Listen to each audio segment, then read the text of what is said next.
ನಮಸ್ಕಾರ ವೀಕ್ಷಕರೇ. 99 ಸೀಟ್ ಗೆದ್ದು ಅತೀವ ಸಂತಸದಲ್ಲಿರೋ ವಿಪಕ್ಷ ನಾಯಕ ಸ್ಥಾನದಲ್ಲಿ ಕುಳಿತಿರೋ ರಾಹುಲ್ ಗಾಂಧಿ ಒಂದಾದ ನಂತರ ಒಂದು ಸ್ಟೇಟ್ಮೆಂಟ್ ಗಳನ್ನ ನೀಡೋ ಮೂಲಕ ರಾಷ್ಟ್ರ ರಾಜಕಾರಣದಲ್ಲಿ ಮಿಂಚು ಹರಿಸ್ತಾ ಇದ್ದಾರೆ. ಸಂಸತ್ನಲ್ಲಿ ಕಾಂಟ್ರವರ್ಸಿ ಮಾಡಿದ ಬೆನ್ನಲ್ಲೇ ಈಗ ಗುಜರಾತ್ನಲ್ಲಿ ಬಿಜೆಪಿಯನ್ನ ಸೋಲಿಸ್ತೀವಿ ಅಂತ ಹೇಳ್ತಾ ಇದ್ದಾರೆ. ಅದರಲ್ಲೂ ಹೇಗೆ ಅಯೋಧ್ಯೆಯಲ್ಲಿ ಸೋಲಿಸಿದ್ವೋ ಹಾಗೆ ಗುಜರಾತ್ನಲ್ಲೂ ಸೋಲಿಸ್ತೀವಿ ಅಂತ ತಮ್ಮ ಆತ್ಮವಿಶ್ವಾಸದ ನುಡಿಗಳನ್ನ ಆಡಿದ್ದಾರೆ. ಅಂದಹಾಗೆ ಚುನಾವಣೆಯಲ್ಲಿ ಇಂಥವರೇ ಗೆಲ್ಲಬೇಕು, ಇಂಥವರೇ ಸೋಲ್ಬೇಕು ಅಂತ ಯಾವ ನಿಯಮವೂ ಇಲ್ಲ. ಆದರೆ ಗುಜರಾತ್ ಬಗ್ಗೆ ರಾಹುಲ್ ಆತ್ಮವಿಶ್ವಾಸ ದೊಡ್ಡ ಚರ್ಚೆಗೆ ಕಾರಣ ಆಗ್ತಾ ಇದೆ. ಯಾಕಂದ್ರೆ 1998ರಿಂದ ಗುಜರಾತ್ನಲ್ಲಿ ಇರೋದು ಬಿಜೆಪಿ ಅಧಿಕಾರ. ಅದರಲ್ಲೂ ಅನೇಕ ಬಾರಿ ಸ್ಪಷ್ಟ ಬಹುಮತ ಬಂದಿದೆ. ಬಿಜೆಪಿ ಭದ್ರಕೋಟೆಯನ್ನ ಒಂದೇ ಸಲ ಕಬಳಿಸ್ತೀವಿ ಅನ್ನೋದಾದ್ರೆ ಯಾವ ಕಾರಣ ಇಟ್ಕೊಂಡು ಈ ಮಾತನ್ನ ಹೇಳ್ತಾ ಇದ್ದಾರೆ ಅನ್ನೋದು. ಹಾಗಿದ್ರೆ ಇದು ಸಾಧ್ಯವಾಗುತ್ತಾ? ಸಾಧ್ಯವಾಗೋ ಹಾಗಿದ್ರೆ ಅದಕ್ಕೆ ಕಾರಣಗಳು ಏನು? ಇದೆಲ್ಲವನ್ನ ಒನ್ ಬೈ ಒನ್ ವಿವರಿಸ್ತಾ ಹೋಗ್ತೀವಿ. ಈ ವಿಡಿಯೋವನ್ನ ತಪ್ಪದೆ ಕೊನೆ ತನಕ ನೋಡಿ. ಅದಕ್ಕೂ ಮುನ್ನ ಮೀಡಿಯಾ ಮಾನ್ಸ್ಟರ್ ಚಾನಲ್ ಅನ್ನ ತಪ್ಪದೆ ಸಬ್ಸ್ಕ್ರೈಬ್ ಮಾಡಿ. ಎಸ್, ಇದನ್ನ ಕಾನ್ಫಿಡೆನ್ಸ್ ಅನ್ಬೇಕೋ, ಬಂಡತನ ಅನ್ಬೇಕೋ, ಅಥವಾ ಈ ರೀತಿಯ ಒಂದು ಹೇಳಿಕೆ ನೀಡಿ ಗಮನ ಸೆಳೆಯೋಣ ಅನ್ನೋ ಉದ್ದೇಶವೋ ಗೊತ್ತಿಲ್ಲ. ಅಹಮದಾಬಾದ್ನಲ್ಲಿ ರಾಹುಲ್ ಗಾಂಧಿ ಇಂದು ಗುಜರಾತ್ನಲ್ಲಿ ಬಿಜೆಪಿಯನ್ನ ಸೋಲಿಸ್ತೀವಿ ಅಂತ ಮೋದಿಗೆ ಸವಾಲ್ ಹಾಕಿದ್ದಾರೆ. ಅಂದಹಾಗೆ ಇದರ ಹಿಂದೆ ಒಂದು ಕಾರಣವೂ ಇದೆ. ಕಳೆದ 4 ದಿನಗಳ ಹಿಂದೆ ಗುಜರಾತ್ನ ಪಲಾಡಿಯಲ್ಲಿ ಬಿಜೆಪಿ ಹಾಗೂ ಕಾಂಗ್ರೆಸ್ ಕಾರ್ಯಕರ್ತರ ನಡುವೆ ಕ್ಲಾಶ್ ಉಂಟಾಗಿತ್ತು. ಈ ವೇಳೆ ಕಾಂಗ್ರೆಸ್ ಹೆಡ್ ಕ್ವಾರ್ಟರ್ಸ್ ರಾಜೀವ್ ಗಾಂಧಿ ಭವನದ ಮೇಲೆ ಕಲ್ಲು ತೂರಾಟ ನಡೆದಿತ್ತು. ಈ ಸಂಬಂಧ ಮಾತಾಡೋ ರಾಹುಲ್, ಹೇಗೆ ನಮ್ಮ ಕಚೇರಿಯನ್ನ ಬಿಜೆಪಿ ಧ್ವಂಸ ಮಾಡಿದೆಯೋ ಹಾಗೆ ಗುಜರಾತ್ನಲ್ಲಿ ಗೆಲ್ಲೋ ಮೂಲಕ ಅವರನ್ನ ನಾವು ಧ್ವಂಸ ಮಾಡ್ತೀವಿ ಅಂತ ಹೇಳಿದ್ದಾರೆ. ಕಚೇರಿ ಧ್ವಂಸ ಆದಾಗ ಸಹಜವಾಗಿ ಆಕ್ರೋಶ ಉಂಟಾಗುತ್ತೆ. ಆದ್ರೆ ಬಿಜೆಪಿ ಭದ್ರಕೋಟೆಯನ್ನ ಗೆಲ್ಲೋದಕ್ಕೆ ಕಾಂಗ್ರೆಸ್ ಮುಂದಿರೋ ಸವಾಲುಗಳೇನು ಅನ್ನೋದು ಚರ್ಚೆ ಆಗ್ತಾ ಇದೆ. ನಾವಾಗ್ಲೇ ಹೇಳಿದ ಹಾಗೆ 1998ರಿಂದ ಗುಜರಾತ್ನಲ್ಲಿರೋದು ಬಿಜೆಪಿ ಸರ್ಕಾರ ಅಂತ. ಅಂದ್ರೆ ಸತತ 26 ವರ್ಷಗಳಿಂದ ಬಿಜೆಪಿ ಆಡಳಿತ ಇದೆ. ಅದರಲ್ಲೂ ಮೋದಿ ಗುಜರಾತ್ ಸಿಎಂ ಆದ ಬಳಿಕ ಗುಜರಾತ್ ಮಾಡೆಲ್ ಅನ್ನೋದು ಪ್ರಚಲಿತ ಆಯಿತು. ಮೋದಿ ವೈಯಕ್ತಿಕ ವರ್ಚಸ್ಸು ಹೆಚ್ಚೋದರ ಜೊತೆಗೆ ಗುಜರಾತ್ನ ವರ್ಚಸ್ಸು ಕೂಡ ಹೆಚ್ಚಾಗ್ತಾ ಹೋಯ್ತು.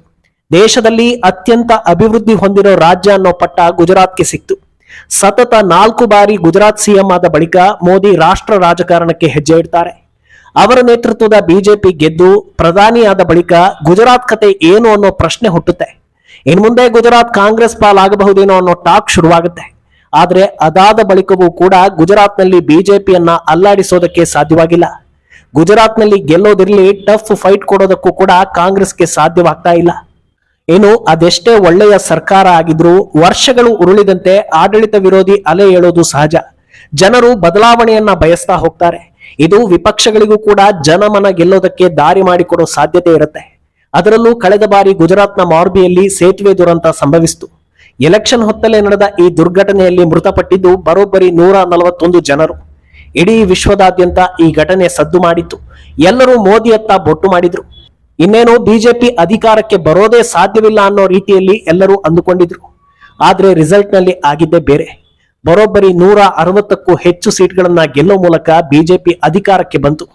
ಯಾರೆಲ್ಲ ಸರ್ಕಾರ ಬದಲಾಗುತ್ತೆ ಅಂತಲೋ, ಬಿಜೆಪಿ ಮುಗ್ಗರಿಸಲಿದೆ ಅಂತಲೋ, ಅಥವಾ ಜನರಿಗೆ ಬಿಜೆಪಿ ಸಾಕಾಗಿದೆ ಅಂತೆಲ್ಲ ವ್ಯಾಖ್ಯಾನ ಮಾಡಿದ್ರೋ ಅವರೆಲ್ಲರಿಗೂ ಹಿನ್ನಡೆ ಆಯ್ತು.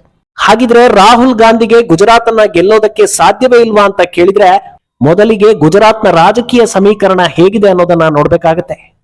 ಕಾಂಗ್ರೆಸ್ನ ರಾಜಕೀಯ ಸ್ಟೈಲ್ ಏನು ಅನ್ನೋದನ್ನ ಇಡೀ ದೇಶ ಈಗಾಗ್ಲೇ ನೋಡಿದೆ. ಕೈ ರಾಜಕೀಯ ನಡೆಯೋದೇ ಜಾತಿ ಧರ್ಮದ ಆಧಾರ ಹಾಗೂ ಓಲೈಕೆ ಆಧಾರದಲ್ಲಿ. ಆದ್ರೆ ಇದು ಗುಜರಾತ್ನಲ್ಲಿ ವರ್ಕೌಟ್ ಆಗೋದಕ್ಕೆ ಸಾಧ್ಯವೇ ಇಲ್ಲ ಅಂತ ಹೇಳಲಾಗುತ್ತೆ. ಕಾರಣ ಏನಂದ್ರೆ, ಅಭಿವೃದ್ಧಿ ಹೊಂದಿರೋ ರಾಜ್ಯ ಅಂತ ಕರೆಸಿಕೊಳ್ಳೋ ಗುಜರಾತ್ನಲ್ಲಿ ಹಳ್ಳಿಗಳ ಸಂಖ್ಯೆ ಕಡಿಮೆ. ನಗರ ಪ್ರದೇಶಗಳು ಹಾಗೂ ಅಭಿವೃದ್ಧಿ ಹೊಂದಿದ ಪ್ರದೇಶಗಳು ಇರೋದು ಕಾಂಗ್ರೆಸ್ಗಾಗಲಿ ರಾಹುಲ್ಗಾಗಲಿ ದೊಡ್ಡ ಹಿನ್ನಡೆ. ಇಡೀ ದೇಶದ ಫಲಿತಾಂಶವನ್ನ ಕೂಲಂಕಷವಾಗಿ ಗಮನಿಸ್ತಾ ಹೋದ್ರೆ ಕೇರಳ ಹಾಗೂ ತಮಿಳುನಾಡನ್ನ ಹೊರತುಪಡಿಸಿ ಬಾಕಿ ಎಲ್ಲಾ ರಾಜ್ಯಗಳ ನಗರ ಪ್ರದೇಶಗಳ ಜನರು ಭಾಗಶಃ ಬಿಜೆಪಿಗೆ ಮಣೆ ಹಾಕಿದ್ದಾರೆ. ಹಳ್ಳಿಗಳಲ್ಲಿ ಬಹುತೇಕರು ಕಟಾಕಟ್ನಂತ ಆಫರ್ಗಳಿಗೆ ಮಾರು ಹೋಗಿ ಕಾಂಗ್ರೆಸ್ಗೆ ವೋಟ್ ಹಾಕಿದ್ದಾರೆ ಅಂತ ಹೇಳಲಾಗುತ್ತೆ. ಈ ಬಾರಿ ರಾಹುಲ್ ಗಾಂಧಿ 99 ಸೀಟ್ ನೋಡೋದಕ್ಕೆ ಸಾಧ್ಯವಾಗಿದ್ದೇ ಕಟಾಕಟ್ನಿಂದ.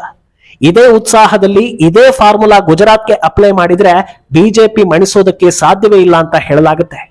ಇನ್ನು ಗುಜರಾತ್ನಲ್ಲಿ ಜಾತಿ ಆಧಾರಿತ ಪಾಲಿಟಿಕ್ಸ್ ಕೂಡ ವರ್ಕ್ ಆಗೋದಿಲ್ಲ ಅನ್ನೋದು ಸಾಬೀತಾಗ್ತಾ ಬಂದಿದೆ. ಅದಕ್ಕೆ ಕಾರಣ ಏನು ಅನ್ನೋದು ಕೂಡ ಇಂಟ್ರೆಸ್ಟಿಂಗ್ ಆಗಿದೆ. 70ರ ದಶಕದಲ್ಲಿ ಕಾಂಗ್ರೆಸ್ KHAM ಅಂದ್ರೆ ಕ್ಷತ್ರಿಯ, ಹರಿಜನ, ಆದಿವಾಸಿ ಹಾಗೂ ಮುಸ್ಲಿಂ ಅಂತ ಸೂತ್ರವನ್ನ ಬಳಸಿಕೊಂಡಿತ್ತು. ಇದೇ ಸಮುದಾಯ ಹಾಗೂ ಜಾತಿಗಳನ್ನ ಮುಂದಿಟ್ಟುಕೊಂಡು ರಾಜಕಾರಣ ಮಾಡ್ತಾ ಇತ್ತು. ಆದ್ರೆ ಯಾವಾಗ ಅಟಲ್ ಬಿಹಾರಿ ವಾಜಪೇಯಿ ಗೆದ್ದು ಬಂದ್ರೋ ಗುಜರಾತ್ನಲ್ಲಿ RSS ಅನ್ನ ಬಲಪಡಿಸೋ ಕೆಲಸಗಳು ಭರದಿಂದ ಸಾಗ್ತಾ ಬಂತು. RSS ಬಲಗೊಳ್ತಾ ಇದ್ದ ಹಾಗೆ ಕಾಂಗ್ರೆಸ್ನ KHAM ಸೂತ್ರ ಅಸಂಬದ್ಧ ಅಂತ ಅನಿಸಿಕೊಳ್ತಾ ಬಂತು. ಈ ಸೂತ್ರದ ಮೇಲೆ ಗಮನ ಹರಿಸೋ ಬಿಜೆಪಿ ಇದರಲ್ಲಿ ಎಂ ಅನ್ನ ತೆಗೆದು ಹಾಕುತ್ತೆ. ಉಳಿದ ಸಮುದಾಯಗಳಿಗೆ ಆದ್ಯತೆ ನೀಡಿ ಅವರನ್ನ ಮುನ್ನೆಲೆಗೆ ತರುವಂತ ಕೆಲಸಗಳನ್ನ ಮಾಡುತ್ತೆ. ಕಳೆದ 2 ದಶಕಗಳಲ್ಲಿ ಬಿಜೆಪಿಯಿಂದ ಸಾಕಷ್ಟು ಹಿಂದುಳಿದ ಜನರು, OBC ಸಮುದಾಯದವರು ಸೇರಿ ಸಮಾಜದಿಂದ ದೂರ ಉಳಿದ ಸಮುದಾಯಗಳ ನಾಯಕರನ್ನ ಗುರುತಿಸಿ ಅಧಿಕಾರ ನೀಡುವ ಕೆಲಸ ಸಮರ್ಪಕವಾಗಿ ಆಗ್ತಾ ಇದೆ. ಆದ್ರೆ ಗುಜರಾತ್ ಕಾಂಗ್ರೆಸ್ನಲ್ಲಿ ಮೇಲ್ವರ್ಗದವರದ್ದೇ ದರ್ಬಾರ್ ಅನ್ನೋದು ಸಾಬೀತಾಗ್ತಾ ಇದೆ. ಆದ್ರಿಂದ ಗುಜರಾತ್ನಲ್ಲಿ ಬಹುತೇಕ ಎಲ್ಲಾ ಸಮುದಾಯಗಳು ಕೂಡ ಬಿಜೆಪಿ ಬೆನ್ನಿಗೆ ನಿಂತಿವೆ.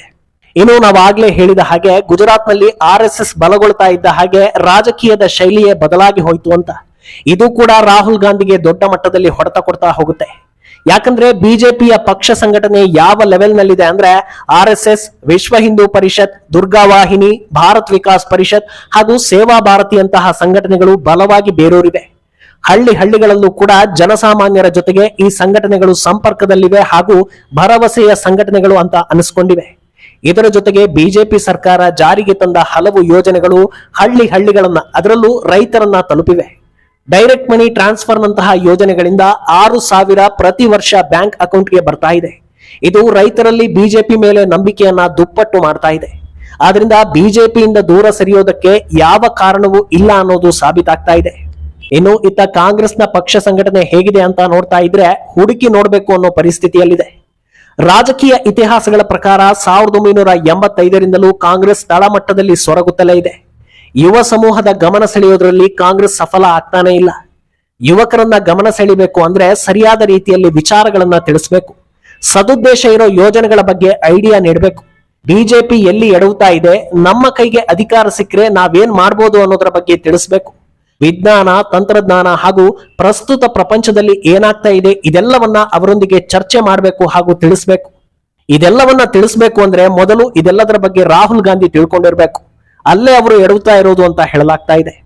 ಇನ್ನು ಗುಜರಾತ್ನಲ್ಲಿ ಮುಂದಿನ ವಿಧಾನಸಭಾ ಚುನಾವಣೆ ನಡೆಯೋದು 2027ರಲ್ಲಿ, ಅರ್ಥಾತ್ ಇನ್ನು 3 ವರ್ಷಗಳ ಕಾಲ ಎಲೆಕ್ಷನ್ಗೆ ಟೈಮ್ ಇದೆ.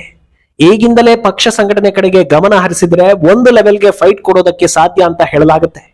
ಈಗಾಗಲೇ ನಾವು ತಿಳಿಸಿರೋ ವಿಚಾರಗಳಿಂದ ಬೇರೆ ಎಲ್ಲಾ ರಾಜ್ಯಗಳಿಗಿಂತ ರಾಜಕೀಯವಾಗಿ ಗುಜರಾತ್ ಬೇರೆಯದ್ದೇ ಸ್ಥಾನದಲ್ಲಿದೆ ಅನ್ನೋದು ಗೊತ್ತಾಗುತ್ತೆ.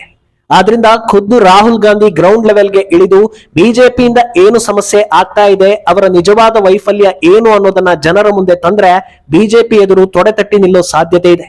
ಆದ್ರೆ ಕಾಂಗ್ರೆಸ್ ಇತಿಹಾಸದಲ್ಲೇ ಅಭಿವೃದ್ಧಿ ಬಗ್ಗೆ ಮಾತಾಡಿದ್ದು ಜನರಿಗೆ ಗೊತ್ತೇ ಇಲ್ಲ.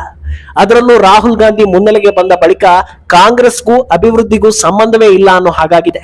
ಕೇವಲ ಸುಳ್ಳು ಸುದ್ದಿ ಹರಡಿಸೋದು, ಓಲೈಕೆ, ಉಚಿತದಿಂದಲೇ ರಾಜಕೀಯ ನಡೀತಾ ಇದೆ ಅನ್ನೋದು ಜನರ ಕಣ್ಮುಂದೆಯೇ ಇದೆ. ಆದ್ರಿಂದ ಗುಜರಾತ್ ಗೆಲ್ಲಬೇಕು ಅಂದ್ರೆ ಕಾಂಗ್ರೆಸ್ ರಾಜಕೀಯದ ಸ್ಟೈಲೇ ಕಂಪ್ಲೀಟ್ ಆಗಿ ಬದಲಾಗಬೇಕು ಅನ್ನೋದು ಸದ್ಯದ ಪರಿಸ್ಥಿತಿ. ಈ ಬಗ್ಗೆ ನಿಮ್ಮ ಅಭಿಪ್ರಾಯವನ್ನ ತಪ್ಪದೇ ಕಾಮೆಂಟ್ ಮೂಲಕ ತಿಳಿಸಿ.